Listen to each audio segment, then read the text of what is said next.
তারুণ্যের উৎসব ২০২৫ জাতীয় কাবাডি চ্যাম্পিয়নশিপের শেষ দিনে জমজমাট ফাইনালের মধ্য দিয়ে শিরোপা নির্ধারিত হয়েছে। শহীদ ক্যাপ্টেন এম মনসুর আলী জাতীয় হ্যান্ডবল স্টেডিয়ামে অনুষ্ঠিত রোমাঞ্চকর ফাইনালে পুরুষ বিভাগে বর্ডার গার্ড বাংলাদেশ বিজিবি এবং নারী বিভাগে বাংলাদেশ পুলিশ চ্যাম্পিয়ন হওয়ার গৌরব অর্জন করে। খেলায় উত্তেজনা, পাল্টাপাল্টি আক্রমণ ও দর্শকদের উচ্ছ্বাসে শেষ দিনের খেলা পরিণত হয় এক উৎসবমুখর আসরে।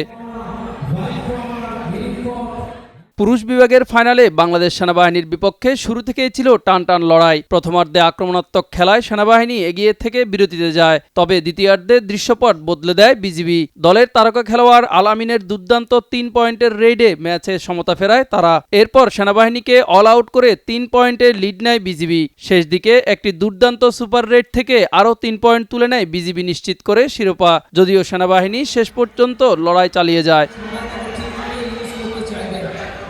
এদিকে নারী বিভাগের ফাইনালেও ছিল সমান উত্তেজনা। জাতীয় দলের খেলোয়াড়দের নিয়ে গঠিত বাংলাদেশ পুলিশ ও বাংলাদেশ আনসার ও বিডিপি দলের ম্যাচে প্রথমার্ধ শেষে এগিয়ে ছিল পুলিশ। দ্বিতীয়ার্ধে আনসারের স্মৃতি একটি দৃষ্টিনন্দন সুপার রেড করে পয়েন্ট সমতায় ফেরালেও দ্রুতই ঘুরে দাঁড়ায় পুলিশ। ধারাবাহিক আক্রমণে আনসারকে দ্বিতীয়বার অল আউট করে বড় ব্যবধান তৈরি করে পুলিশের মেয়েরা।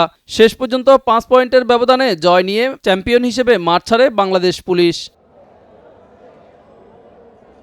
ফাইনাল ম্যাচ শেষে বিজয়ী দলগুলোর হাতে পুরস্কার তুলে দেন প্রধান অতিথি যুব ও ক্রীড়া মন্ত্রণালয়ের অতিরিক্ত সচিব মোহাম্মদ সেলিম ফকির এনডিসি। বিশেষ অতিথি ছিলেন কাবাডি ফেডারেশনের সহসভাপতি ও কারা মহাপরিদর্শক ব্রিগেডিয়ার জেনারেল সৈয়দ মোহাম্মদ মোতাহের হোসেন। এছাড়া অনুষ্ঠানে কাবাডি ফেডারেশনের সহসভাপতি আব্দুল্লাহ আল নোমান ও সাধারণ সম্পাদক এস এম নেওয়াজ সোহাগ সহ সংশ্লিষ্ট কর্মকর্তারা বিজয়ীদের হাতে ট্রফি ও পুরস্কার তুলে দেন। মিজান ফারাবি, দিগন্ত স্পোর্টস।